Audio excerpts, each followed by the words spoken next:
আসসালামু আলাইকুম ওরহমতুল্লাহি ওবরকাত। বিসমিল্লাহির রহমানির রহিম।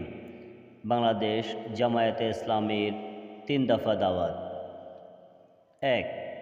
সাধারণভাবে সকল মানুষ ও বিশেষভাবে মুসলিমদের প্রতি জীবনের সকল ক্ষেত্রে আল্লাহ তাআলার দাসত্ব ও রাসূলুল্লাহ সাল্লাল্লাহু আলাইহি সাল্লামের আনুগত্য করিবার আহ্বান।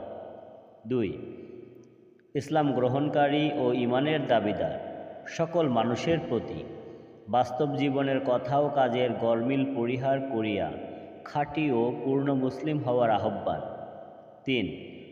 সংঘবদ্ধ প্রচেষ্টার মাধ্যমে বাংলাদেশে নিয়মতান্ত্রিক ও গণতান্ত্রিক পদ্ধতিতে সুবিচারপূর্ণ শাসন কায়েম করিয়া সমাজ হইতে সকল প্রকার জুলুম, শোষণ, দুর্নীতি ও অবিচারের অবসান ঘটানোর আহ্বান। এটি হলো বাংলাদেশ জামাত ইসলামীর 3 দফা দাওয়াত।